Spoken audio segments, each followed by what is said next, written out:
ઓમ નમો ભગવતે વાસુદેવાય। મિત્રો, દર વર્ષે કાર્તિક માસની શુદ્ધ પક્ષની બીજની તિથિએ ભાઈ બીજનો પવિત્ર તહેવાર મનાવવામાં આવે છે। તેને યમ દ્વિતીયા તરીકે પણ ઓળખવામાં આવે છે। શાસ્ત્રોમાં એવું વર્ણન મળે છે કે જે કોઈ મનુષ્ય આ દિવસે વહેલી સવારે બ્રહ્મ મુહૂર્તમાં ઉઠીને યમુના નદીમાં સ્નાન કરે છે તેને ક્યારેય યમલોકમાં જવું પડતું નથી।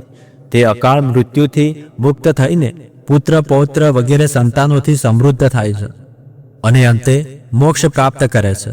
અને એ જ યમ દ્વિતીયાનો તહેવાર હવે થોડા જ સમયમાં આવવાનો છે। તો ચાલો આજે આ વિડીયોમાં જાણીએ કે આ વર્ષે યમ દ્વિતીયા કયા દિવસે આવી રહી છે, એટલે કે ભાઈ બીજનો પવિત્ર તહેવાર કયા દિવસે ઉજવવામાં આવશે અને આ દિવસે ભાઈનું પૂજન અને તેને ભોજન કરાવવાનો શુભ સમય શું છે અને વહેલી સવારે સ્નાન કરવાનો શુભ મુહૂર્ત કયો રહેશે। તો ચાલો આજે ભાઈ બીજ ક્યારે છે આ વિશેષ વિડીયો શરૂ કરીએ। પણ તે પહેલાં જો તમે ચાહો છો કે માતા લક્ષ્મી હંમેશા તમારા ઘરમાં વાસ કરે તો આ વિડીયોને એક લાઈક કરી કોમેન્ટમાં જય માં લક્ષ્મી અવશ્ય લખી લેજો। તો ચાલો આજનો વિડીયો શરૂ કરીએ। તો જુઓ, વૈદિક પંચાંગ અનુસાર આ વર્ષે ભાઈ બીજનો પર્વ 23 ઓક્ટોબર 2025 ગુરુવારના દિવસે આવી રહ્યો છે। કાર્તિક માસની શુક્લ પક્ષની બીજની તિથિ 22 ઓક્ટોબર રાત્રે 8:16 શરૂ થશે અને 23 ઓક્ટોબર રાત્રે 10:46 પૂર્ણ થશે। આ દિવસે બ્રહ્મ મુહૂર્તમાં યમુનામાં સ્નાન કરવાનું વિશેષ મહત્વ છે। બ્રહ્મ મુહૂર્તનો સમય રહેશે સવારે 4:45 થી 5:37 સુધી। પ્રાતઃકાળે ભગવાન શ્રી હરિવિષ્ણુની પૂજા કરવાનો શુભ સમય રહેશે સવારે 5:11 થી 6:27 સુધી। આ દિવસે સૂર્યોદયનો સમય રહેશે સવારે 6:27 અને સૂર્ય અસ્તનો સમય રહેશે સાંજે 5:43। પૌરાણિક કથા અનુસાર આ ભાઈ બીજના દિવસે યમુના મહારાણીએ પોતાના ભાઈ યમરાજને વિશેષ આમંત્રણ આપ્યું હતું। તે દિવસે યમરાજ તેમના ઘરે પધાર્યા હતા।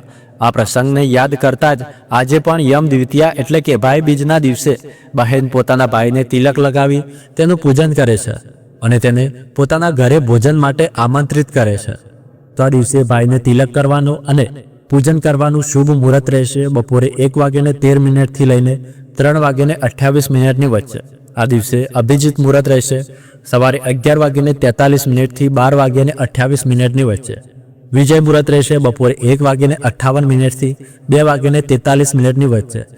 સંધ્યાકાળે ભગવાનની પૂજા અર્ચના કરવાનો સમય રહેશે સાંજે 5:43 થી 7 વાગ્યા સુધી અને નિશિતકાળનું મુહૂર્ત રહેશે રાત્રે 11:40 થી 12:31 સુધી। આ દિવસે સર્વાર્થ સિદ્ધિ યોગ અને રવિ યોગ પણ બને છે, પરંતુ આ યોગ 23 ઓક્ટોબરની મધ્યરાત્રિ પછી એટલે કે 24 ઓક્ટોબર સવારે 4:51 થી 6:28 વચ્ચે રહેશે।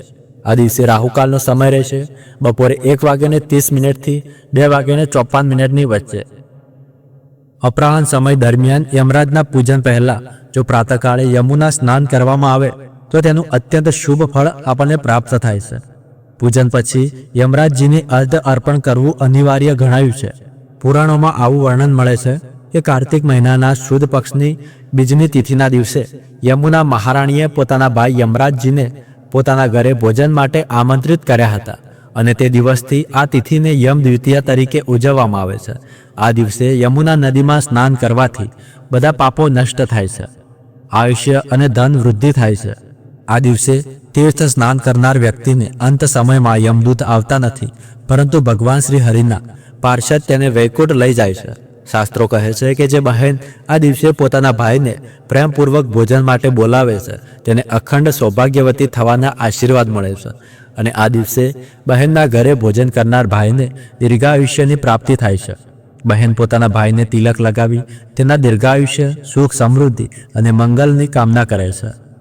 શાસ્ત્રોમાં એવું પણ લખાયું છે કે જે મનુષ્ય આ દિવસે પોતાની સૌભાગ્યવતી બહેનને વસ્ત્ર વગેરે દાનમાં આપી પ્રસન્ન કરે છે તેને 1 વર્ષ સુધી કોઈ દુઃખ કે શત્રુનો ભય રહેતો નથી। સ્કંદ પુરાણમાં વર્ણન આવે છે કે રાજાના કારાગારમાં કેદ વ્યક્તિઓને પણ આ દિવસે તેમની બહેનના ઘરે ભોજન માટે જવા દેવું જોઈએ। જો પોતાની સગી બહેન ન હોય તો મોસી અથવા મામાની પુત્રીને બહેન સમજી અથવા કુટુંબના સંબંધથી પણ બહેન બનાવી તેના ઘરે જઈ ભોજન કરવું અત્યંત શુભ ગણાયું છે। આ રીતે જે વ્યક્તિ ભાઈ બીજ અથવા યમ દ્વિતીયાનું શ્રદ્ધાપૂર્વક પાલન કરે છે તેને યમલોકની યાતના સહન કરવી પડતી નથી. આ રીતે આવનારી ભાઈ બીજ વિશેની સંપૂર્ણ માહિતી તમે જાણી.